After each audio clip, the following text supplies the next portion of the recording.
بسم اللہ الرحمن الرحیم الحمد للہ رب العالمین الرحمن الرحیم مالک یوم الدین والصلاة والسلام علی نبینا محمد وآلہ واصحابہ اجمعین ومن تبعهم بإحسان الى یوم الدین واشهد ان لا اله الا الله وحده لا شريك له واشهد ان محمدا عبده ورسوله اما بعد فان خير الحديث كتاب الله وخير الهدي هدي محمد صلى الله عليه وسلم وشر الامور محدثاتها وكل محدثة بدعة وكل بدعة ضلالة وكل ضلالة في النار. معزز حاضرین،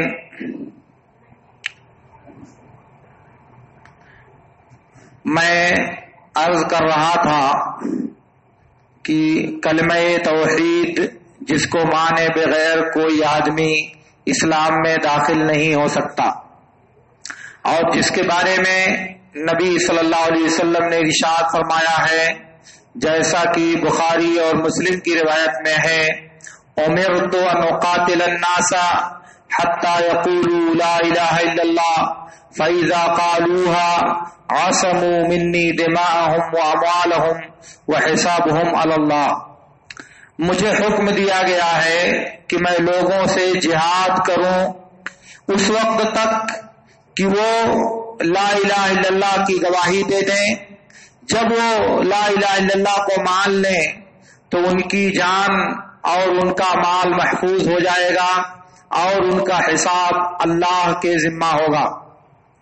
اللہ کے نبی صلی اللہ علیہ وسلم نے کہا کہ جب تک یہ لوگ کلمہ توحید کا اقرار نہیں کرتے تب تک مجھے ان کے ساتھ جنگ کرنے کا حکم دیا گیا ہے.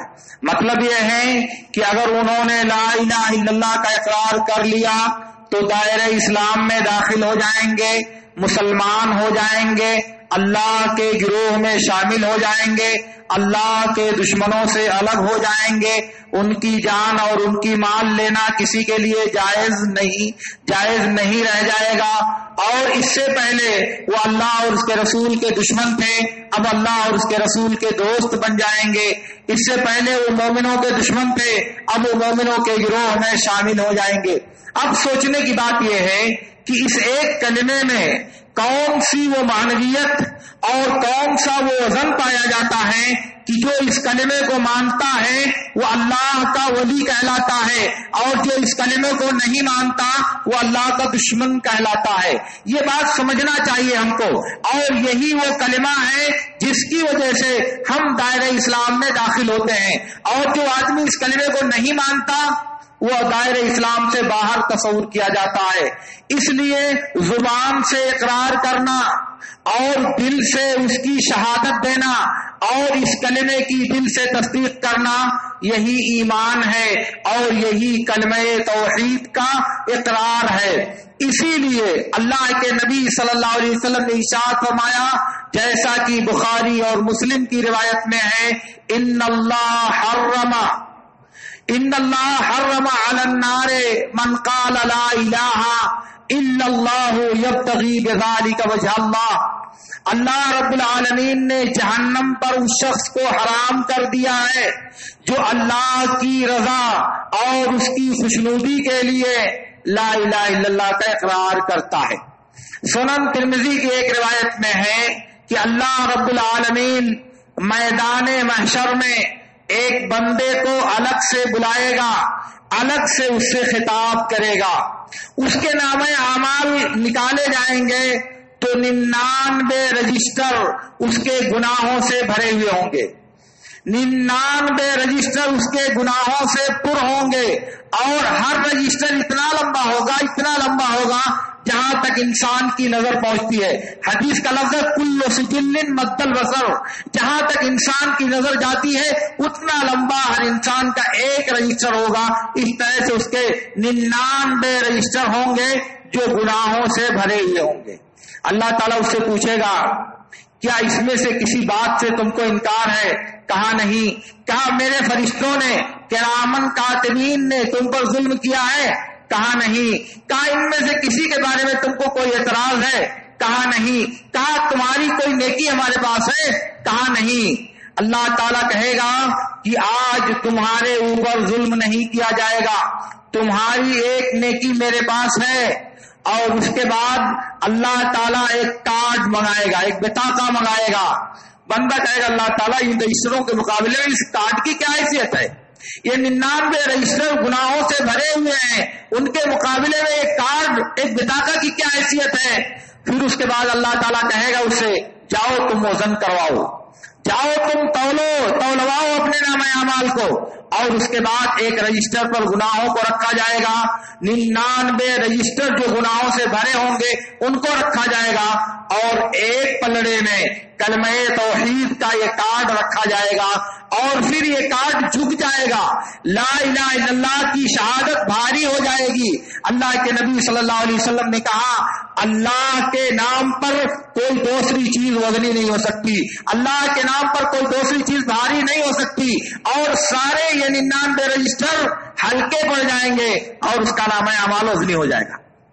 کون سی نیکی ہے اس کے پاس؟ وہ یہی لا الہ الا اللہ کی شہادت ہے. اس کا مطلب یہ ہے کہ کلمہ توحید کے اقرار کے بعد اس کے دل میں ایمان کی, یقین کی, اخلاص کی, رب سے محبت کی اور اس کے دین پر عمل کرنے کے جذبے کی اس قدر فراوانی ہے کہ اس کے ساتھ اللہ رب العالمین نے اس کو معاف کر دیا. گویا کہ دل میں ایمان کا پایا جانا, دل میں یقین کا پایا جانا, دل میں معرفت کا پایا جانا, یہ اس بات کا سبب ہے کہ انسان کے گناہوں کو اللہ رب العالمین کم کر دیتا ہے. اب سوچیں, بخاری اور مسلم کی روایت میں ہے اللہ کے نبی صلی اللہ علیہ وسلم نے ارشاد فرمایا والذی نفس محمد بیدہ لو انفقتم مثل احد ذهبا ما بلغ مد احدهم ولا نصیفہ. کہا کہ اگر تم احد پہاڑ کے برابر سونا خرچ کر دو تو ان میں سے ایک آدمی کے ایک مد کے برابر اور اس کے آدھا بھی نہیں ہو سکتا. گویا کہ صحابہ نے جو خرچ کیا اور بعد والے جو خرچ کریں گے, اگر بعد والے احد پہاڑ کے برابر سونا خرچ کریں تو صحابہ نے جو ایک مد خرچ کیا ہوگا, جو 200 گرام اور 150 گرام خرچ کیا ہوگا, اس کے برابر یہ لوگ نہیں پہنچ سکتے. کیوں نہیں پہنچ سکتے؟ کیا وجہ ہے؟ وجہ یہ ہے کہ ایمان کی وہ حلاوت, اخلاص کی وہ گہرائی اور اللہ پر یقین کی وہ قوت ان کو حاصل تھی جس کے سامنے بعد والے ذرے کے برابر نہیں آتے, جس کے سامنے بعد والوں کی نیکیوں کا وزن نہیں ہوتا. ایمان اور یقین کی وہ کار فرمائی ہے ان کے پاس کہ اس کی وجہ سے اللہ رب العالمین نے ان کے تمام اعمال کو دوسروں پر وزنی قرار دیا ہے. تو گویا کہ شکل میں دیکھنے میں اعمال کی ظاہری شکل کو نظر کے اعتبار سے دکھائی دیتی ہے معمولی, مگر اس میں جو تفاوت پیدا ہوتا ہے, اس میں جو فرق پیدا ہوتا ہے, وہ انسان کی نیت, انسان کے اخلاص اور انسان کے جذبے تعبد سے پیدا ہوتا ہے کہ کون کس حد تک اللہ رب العالمین کے لیے اپنے آپ کو نثار کرنے پر تیار ہے. یہ جو نفس کی آمادگی ہے, یہ جو یقین کی پختگی ہے اور یہ جو ایمان کی گہرائی ہے, یہی انسان کو رب کے یہاں نجات دینے کا ذریعہ ہے. اسی لیے اللہ کے نبی صلی اللہ علیہ وسلم نے ایک حدیث میں فرمایا, سنن نسائی کی صحیح روایت میں ہے, ان العبد لیصلی وما یکتب له من صلاتها الا عشرها الا تسوعها الا ثمنها الا سبوعها الا سدسها الا خمسها الا ربوعها الا ثلثها الا نصفها. کہا کہ بندہ جب نماز پڑھتا ہے تو نماز پڑھنے کے بعد اس کو کبھی 10واں حصہ ثواب ملتا ہے, کبھی 9واں حصہ ملتا ہے, کبھی 8واں حصہ ملتا ہے, کبھی 7واں حصہ ملتا ہے, کبھی 6واں حصہ ملتا ہے, کبھی 5واں حصہ ملتا ہے, کبھی 4واں حصہ ملتا ہے, کبھی 3واں حصہ ملتا ہے اور کبھی آدھا اس کو ثواب ملتا ہے. نماز پڑھی پوری جیسے سب پڑھتے ہیں, سب پڑھ رہے ہیں ساتھ میں, مگر اجر کوئی 10واں لے گیا, کوئی آدھے میں رہ گیا, کوئی کچھ پایا, کوئی کچھ پایا. کیوں آخر یہ فرق آ رہا ہے؟ آخر یہ فرق ہے ثواب میں کیوں ہو رہا ہے؟ عبادتیں تو سب ہم شکل دکھائی دے رہی ہیں, سب اسی صف میں کھڑے ہوئے ہیں, سب ایک ساتھ مل کر کے نماز پڑھ رہے ہیں, مگر اجر میں یہ تفاوت نبی صلی اللہ علیہ وسلم نے بیان کیا. اس کا مطلب یہ ہوا کہ اعمال کا دار و مدار جو نیتوں پر ہے, عمل کی قبولیت کا جو معیار رب العالمین نے ایمان اور یقین کو متعین کیا ہے, اس میں کمی بیشی پائی جاتی ہے، ایمان میں کمی اور بیشی ہوتی ہے، جذبہ تعبد میں کمی اور بیشی ہوتی ہے۔ کام دونوں ایک کرتے ہیں، لیکن ایک آدمی کے پاس استحضار قلب کی وہ کیفیت ہے کہ اس عبادت کو ادا کرنے میں اسے لذت ملتی ہے، اسے راحت ملتی ہے، اسے چاشنی محسوس ہوتی ہے، اور دوسرا انسان وہ بھی وہی کام کرتا ہے لیکن کانما یساقون الی الموت، بہت دشوار لگتا ہے، بہت مشکل لگتا ہے۔ ارے کسی طرح سے جماعت کھڑی ہو اور ہم بھاگ کر کے جائیں، کسی طرح سے جماعت ختم ہو اور ہم مسجد سے نکلیں جلدی سے، اور دوسرا آدمی نہیں، تھوڑا اور پڑھنا چاہیے، تھوڑا اور پڑھنا چاہیے، اس کا دل لگا ہوا اس کے ساتھ، اس کا رابطہ، اس کے دل کا رابطہ جڑا ہوا اس کے ساتھ، تو ظاہر ہے کہ دونوں میں فرق ہوگا کہ نہیں فرق ہوگا؟ عمل تو ایک ہے، ظاہری کیفیت ایک ہے۔ اسی لیے یہ کلمہ توحید جس کا ہم اور آپ اقرار کرتے ہیں، میں آپ سے عرض کر دوں کہ اس کلمے کا مطلب یہ ہے کہ اللہ کے علاوہ کوئی عبادت کے لائق نہیں۔ اس کا مطلب یہ ہے کہ دنیا میں اللہ کے علاوہ جتنے معبودوں کی پرستش کی جاتی ہے، اللہ کے علاوہ جتنے لوگوں کو، جتنی مخلوقات کو، جتنے بزرگوں کو معبود بنایا جاتا ہے، لائق پرستش گردانا جاتا ہے، وہ سب کے سب عبادت کے لائق نہیں ہے۔ اللہ تعالیٰ تنہا عبادت کا مستحق ہے۔ یہی اس کلمے کا مطلب ہے کہ اللہ کے علاوہ کسی دوسرے کی عبادت نہ کی جائے، کیونکہ اللہ کے علاوہ کوئی عبادت کا مستحق نہیں ہے۔ اگر آپ اس بات پر غور کریں کہ اللہ رب العالمین نے پیدا کیا، اللہ رب العالمین موت اور زندگی کا مالک ہے، اللہ رب العالمین خلاق اور رزاق ہے، اللہ رب العالمین روزی دینے والا ہے، اللہ رب العالمین چاند اور سورج اگانے والا ہے، اللہ رب العالمین بارش اور قحط کرنے والا ہے، اللہ رب العالمین کی قدرت میں کائنات کا ہر ذرہ ہے، تو ظاہر ہے کہ جو ہر ذرے کا مالک ہے وہی مستحق ہے کہ اس کی پوجا کی جائے، وہی مستحق ہے کہ اس کی پرستش کی جائے، وہی مستحق ہے کہ اس کی عبادت کی جائے، وہی مستحق ہے کہ اس کے آگے سر تسلیم خم کیا جائے، پیشانی اس کے سامنے جھکائی جائے، اس کے دربار میں اپنی ناک کو رگڑا کے جائے اور اس کے سامنے اپنی عبودیت اور بندگی کا اظہار کر کے اس سے لو لگانے کی کوشش کی جائے۔ آپ کو معلوم ہے، حیرت ناک بات ہے، اللہ کے نبی صلی اللہ علیہ وسلم نے ارشاد فرمایا، صحیح مسلم کی روایت میں ہے، اقرب ما یکون العبد لربہ وہو ساجد، اللہ تعالی سے بندہ سب سے زیادہ قریب اس وقت ہوتا ہے جب وہ سجدے میں ہوتا ہے۔ سجدہ آپ زمین پر ماتھا رگڑتے ہو، رب العالمین عرش کے اوپر ہے، اس سے قربت کیسے حاصل ہوتی ہے آپ کو؟ سجدے میں زمین پر پیشانی آپ رکھتے ہو، سجدے کی حالت میں ناک رب کے سامنے آپ رگڑتے ہو، اور اللہ رب العالمین عرش کے اوپر ہے۔ میرے نبی کہتے ہیں کہ اس وقت آپ سب سے زیادہ اللہ تعالیٰ سے قریب ہوتے ہو۔ ایسا کیسے ہے؟ کبھی سوچا آپ نے؟ سوچئے، آپ غور کیجئے، اس لیے کہ جب پیشانی رب کی بارگاہ میں آپ رگڑتے ہو، رب کو آپ سجدے نیاز پیش کرتے ہو، اس وقت آپ کا دل فضاؤں میں رب العالمین سے ہم کلام ہوتا ہے۔ آپ کا ضمیر، آپ کا نفس اور آپ کا دل رب العالمین کی بارگاہ میں ٹکا ہوا ہوتا ہے، اور یہی قربت ہے جو بندے کو سجدے کی حالت میں حاصل ہوتی ہے۔ اسی لیے انسان کا دل، انسان کا ایمان جب اللہ رب العالمین کی وحدانیت کو تسلیم کرتا ہے تو وہ معراج اور بلندی کی وہ وادیاں طے کرتا ہے جو اس بات کو نہیں سمجھ سکتا، جو اللہ پر ایمان کی اس لذت اور کیفیت سے سرشار نہیں ہوتا۔ اس لیے میں کہنا یہ چاہ رہا ہوں کہ کلمہ توحید کا یہ مطلب اور کلمہ توحید کا یہ مفہوم اگر ہم نہیں جانتے تو کلمے کی شہادت بیکار ہے۔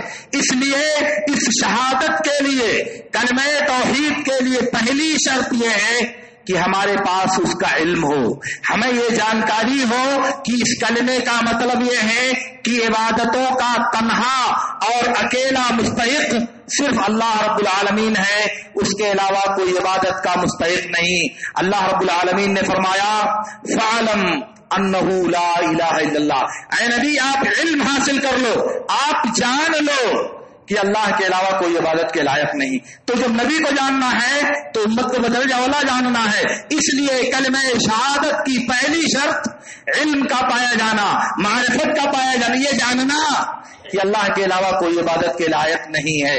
نبی صلی اللہ علیہ وسلم نے فرمایا جیسا کہ صحیح مسلم کی روایت میں ہے، من ماتا وهو يعلم ان لا الہ الا اللہ دخل الجنہ، جس کا انتقال اس حال میں ہوا کہ وہ جانتا ہے کہ اللہ کے علاوہ کوئی عبادت کے لائق نہیں، وہ جنت میں داخل ہوگا۔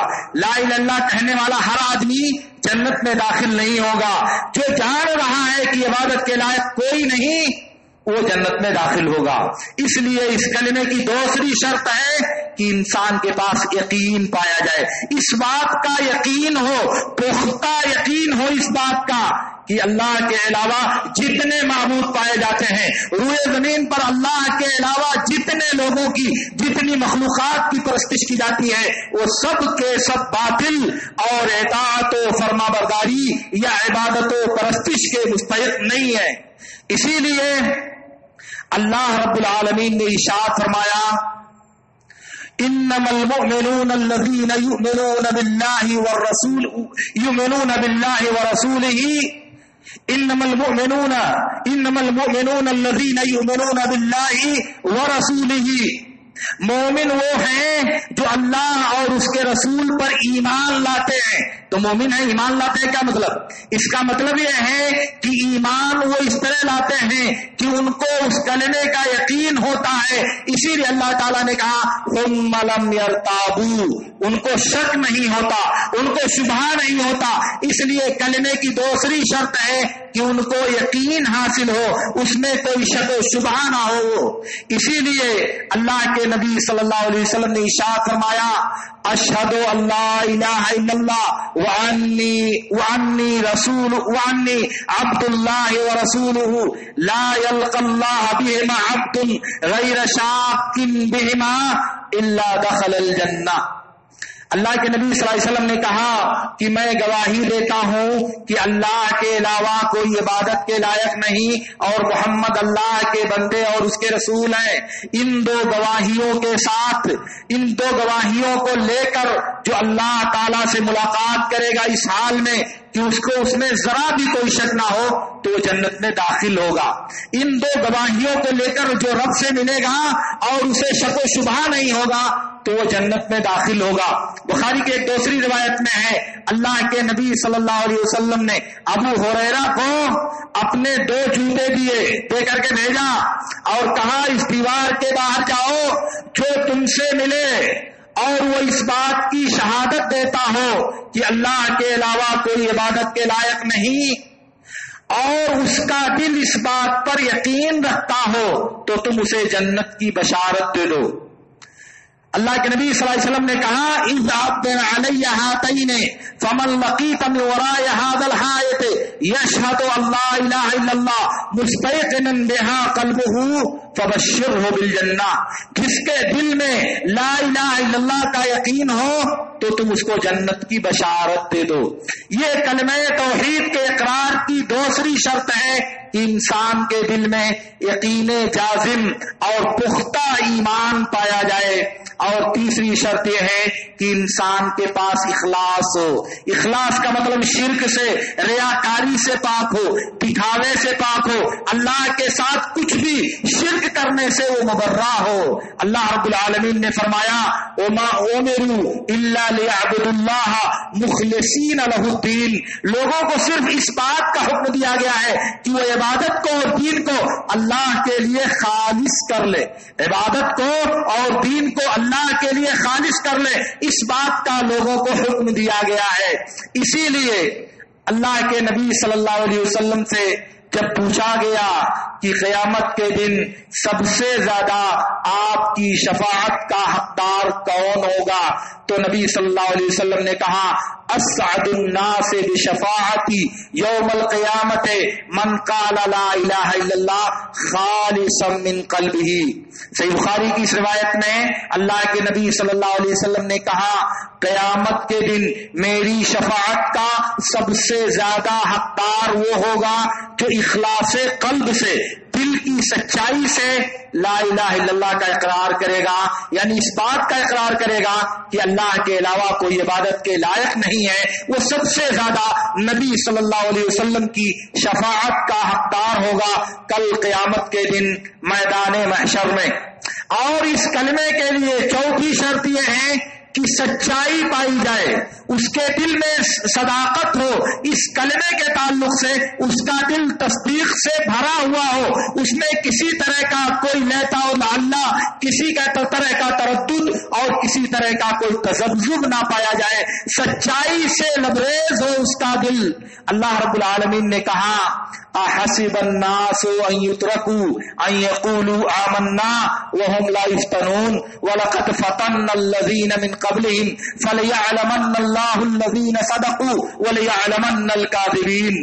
کیا لوگوں نے سمجھ رکھا ہے کہ وہ کہہ دیں کہ ہم ایمان لائیں تو انہیں چھوڑ دیا جائے گا، انہیں آزمائش میں نہیں ڈالا جائے گا، حالانکہ ان سے پہلے لوگوں کو ہم نے آزمائش میں ڈالا، ان سے پہلے لوگوں کو ہم نے آزمائش میں مبتلا کیا۔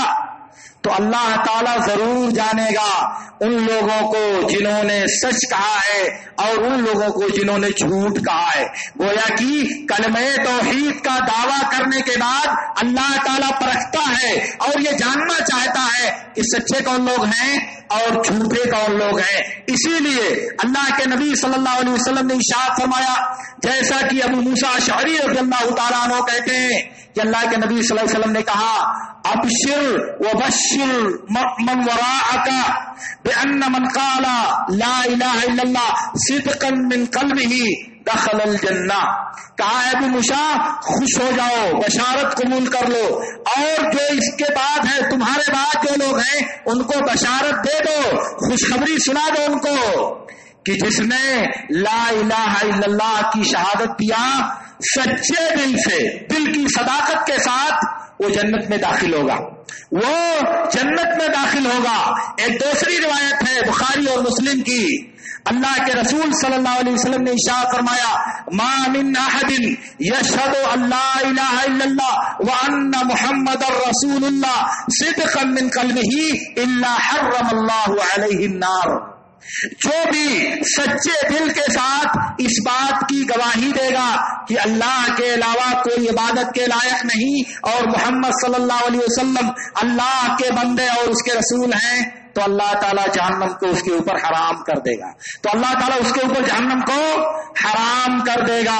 تو یہ کلمہ توحید کے اقرار میں انسان کے دل کی صداقت اور اس کی زبان کی صداقت مطلوب ہے کہ سچائی کے ساتھ انسان ان باتوں کا اعتبار کرے۔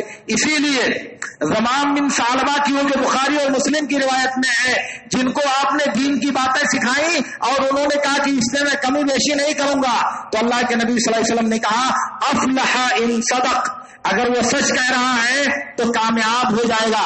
اس حدیث کی سنن نسائی کی جو روایت ہے اس میں اللہ کے نبی صلی اللہ علیہ وسلم نے کہا ان صدقہ لیدخلن الجنۃ، اگر سچ کہہ رہا ہے یہ آدمی تو ضرور یہ جنت میں داخل ہوگا، اگر یہ آدمی سچ کہہ رہا ہے تو ضرور جنت میں داخل ہوگا۔ اور چوتھی چیز جو انسانوں سے کلمہ توحید کے اقرار میں مطلوب ہے وہ ہے، چوتھی نہیں پانچویں چیز، وہ ہے محبت۔ اس کلمے کے اقرار میں انسان کے دل میں اللہ سے، اس کے رسول سے، اس کے دین سے، اس کی شریعت سے، اس کی کتاب سے، اس کے نبی کے احکام سے محبت ہونی چاہیے، دل میں تعلق ہونا چاہیے، لگاؤ ہونا چاہیے۔ اسی لیے اللہ رب العالمین نے کہا وَمِنَ النَّاسِ مَن يَتَّخِذُ أَندَادًا مِّن دُونِ اللَّهِ يُحِبُّونَهُمْ كَحُبِّ اللَّهِ وَالَّذِينَ آمَنُوا أَشَدُّ حُبًّا لِلَّهِ۔ کہا لوگوں میں سے کچھ لوگ ایسے ہیں جو اللہ کے علاوہ دوسروں کو اللہ کا شریک بناتے ہیں اور ان سے ایسی محبت کرتے ہیں جیسے اللہ سے محبت کرنی چاہیے۔ جو لوگ ایمان لائے ہیں وہ اللہ سے اور بھی زیادہ محبت کرتے ہیں، جتنی محبت وہ اپنے بتوں سے کرتے ہیں، اپنے معبودوں سے کرتے ہیں، اس سے زیادہ مومن لوگ اللہ تعالی سے محبت کرتے ہیں۔ تو گویا کہ محبت کا پایا جانا کلمہ توحید کے اقرار کے لیے بنیادی شرط ہے۔ اگر یہ محبت نہیں پائی جائے تو گویا کہ کلمے کے اقرار میں ہم سچے نہیں ہیں۔ اسی لیے اللہ کے نبی صلی اللہ علیہ وسلم نے ارشاد فرمایا، بخاری اور مسلم کی روایت میں ہے ثلاث من کن فیہ وجد بہن حلاوۃ الایمان، 3 خصلتیں جس شخص کے اندر ہوں گی وہ ان خصلتوں کی وجہ سے ایمان کی چاشنی، ایمان کی مٹھاس اور ایمان کی حقیقت کو پالے گا۔ 3 خصلتیں جس کے اندر ہوں گی وہ ایمان کی حقیقت کو حاصل کر لے گا۔ پہلے نمبر پر ہے ان یحب اللہ ورسولہ اکثر مما سواہما، دنیا کی تمام چیزوں سے زیادہ، دنیا کے تمام موجودات سے زیادہ اللہ اور اس کے رسول سے اس کو محبت ہو، تب جا کر کے انسان کو ایمان کی حقیقت، ایمان کی حلاوت اور ایمان کی مٹھاس ملتی ہے۔ کب؟ جب اللہ اور اس کے رسول سے دنیا کی تمام چیزوں سے زیادہ محبت ہو، دنیا کی ہر چیز سے زیادہ محبت اللہ اور اس کے رسول سے ہو۔ یہ کلمے کے اقرار کے لیے بنیادی شرط ہے میرے دوستو، اس کے بغیر ہمارا اقرار سچا نہیں ہوگا۔ اور چھٹی شرط یہ ہے کہ انسان اسے قبول کر لے، قبول کرے یعنی رد نہ کرے، قبول کرے یعنی اسے ٹھکرائے نہیں، مان لے یعنی اسے پیروں سے رودے نہیں۔ اسی لیے اللہ رب العالمین نے بہت سی آیات میں اس بات کی تاکید کیا ہے کہ مومن وہ ہیں جو اللہ اور اس کے رسول پر ایمان لاتے ہیں، اللہ اور اس کے رسول کی باتوں پر کی تصدیق کرتے ہوئے ایمان میں داخل ہوتے ہیں۔ اسی لیے اللہ رب العالمین نے کہا یا ایھا الذین آمنوا آمنوا، اے ایمان والو تم ایمان لے آؤ۔ جب ایمان پہلے سے تو کیا ایمان لے آؤ بھائی؟ اس کا مطلب یہ ہے کہ اسے قبول کر لو، اسے تسلیم کر لو۔ اسی کو اللہ رب العالمین نے دوسری جگہ کہا ہے یا ایھا الذین آمنوا ادخلوا فی السلم کافہ ولا تتبعوا خطوات الشیطان، اے ایمان والو پورے طور پر اسلام میں داخل ہو جاؤ اور شیطان کے نقش قدم کی پیروی مت کرو۔ کون لوگ؟ ایمان والے۔ یا ایھا الذین آمنوا ادخلوا فی السلم کافہ، اے وہ لوگوں جو ایمان لائے ہو اسلام میں مکمل داخل ہو جاؤ۔ اور مکمل داخل ہونے کا مطلب یہ ہے کہ دین کی تمام باتوں کو، دین کے تمام احکام کو اور شریعت کے تمام فرامین کو مان لیا جائے، قبول کر لیا جائے، تسلیم کر لیا جائے۔ کسی حکم کے بارے میں پیشانی پر شکن نہ لائی جائے، کسی حکم کے بارے میں چہرے پر انقباض نہ پیدا کیا جائے، کسی حکم کے بارے میں تردد کا مظاہرہ نہ کیا جائے۔ بس نب کی بات آ گئی، اللہ کی بات آ گئی، دین کی بات آ گئی، نبی کی بات آ گئی، ارے بھائی نبی نے کہہ دیا تو ہو گیا ہمارے لیے۔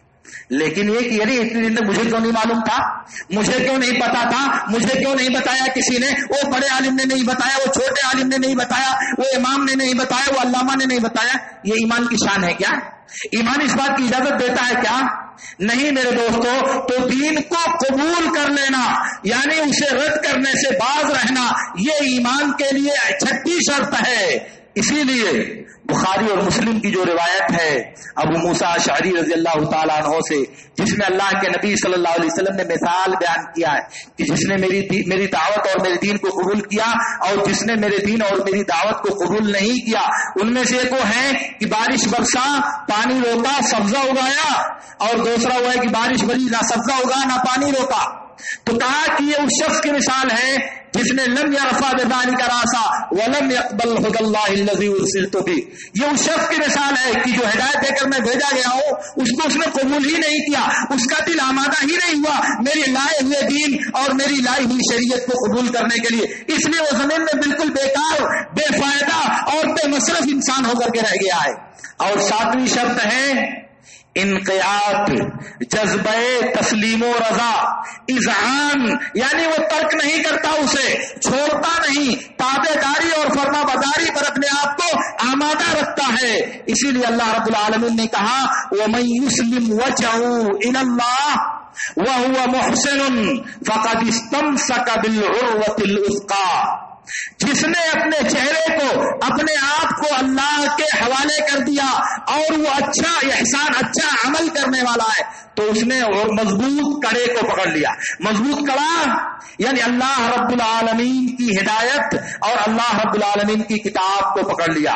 گویا کہ جس نے اپنے آپ کو اللہ کے حوالے کیا، اس کی شریعت پر عمل کرنے کے لیے اپنے آپ کو تیار کیا، اللہ کی شریعت کو رد کرنے سے اور اس سے باز رہنے سے اپنے آپ کو روکا، تو اس نے مضبوط کڑا اللہ کا دین اور اللہ کی شریعت کو پکڑ لیا۔